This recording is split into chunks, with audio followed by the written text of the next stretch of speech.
આજે 12મા વિશ્વ યોગ દિવસની દુનિયાભરમાં ઉજવણી થઈ રહી છે અને સૌ યોગમય બન્યા છે। આ 12મા વિશ્વ યોગ દિવસની એક વિશેષ મહત્વ છે। આપણા સનાતન પ્રાચીન યોગ સંસ્કૃતિને વિશ્વભરમાં સ્વીકૃતિ અપાવનાર વિશ્વ નેતા યશસ્વી વડાપ્રધાન શ્રી મોદી સાહેબના સુશાસનના પણ સળંગ 12 વર્ષ પૂર્ણ થયા છે। વડાપ્રધાન શ્રી પણ કલકત્તાથી વર્ચ્યુઅલ જોડાઈને આપણને આજે માર્ગદર્શન આપવાના છે।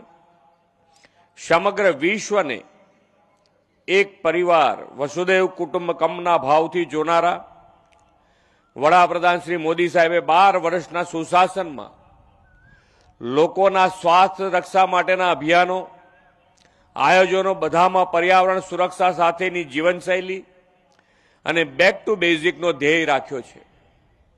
યોગનો મુખ્ય આધાર પ્રાણવાયુ છે। સૌને શુદ્ધ પ્રાણવાયુ મળે, સ્વચ્છ હવા મળે તે માટે એમણે એક પેડ માં કે નામથી હરિયાળું કવચ વધારવા સાથે વધુને વધુ ઓક્સિજન પાર્કના નિર્માણનું આહવાન કર્યું છે। એટલું જ નહીં, વરસાદી પાણીના ટીપે ટીપાનો સંચય કેચ ધ રેઇનથી કરીને મૂળ જીવન તત્વ શુદ્ધ પાણી લોકોને મળે તે માટેનો નવો વિચાર આપ્યો છે। શ્રી મોદી સાહેબે કાર્બન ઉત્સર્જન ઘટાડવા અને નેટ ઝીરોનું લક્ષ્ય પાર પાડવામાં સોલાર એનર્જીથી ગ્રીન ક્લીન ઉર્જા આપી છે। રસાયણ મુક્ત પ્રાકૃતિક ખેતીનો વ્યાપ વધારીને લોકોને ઓર્ગેનિક ફૂડ તરફ વાળ્યા છે।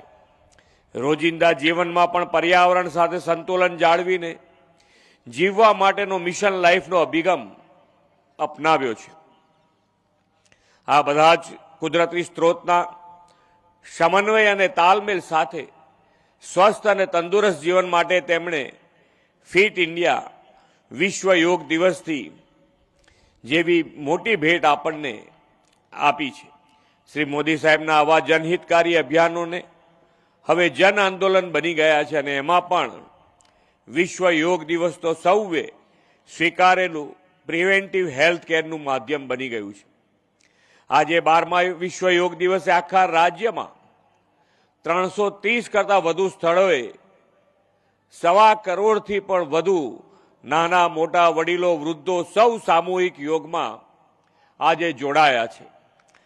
આ વર્ષની યોગ દિવસની થીમ છે યોગ ફોર હેલ્ધી એજિંગ।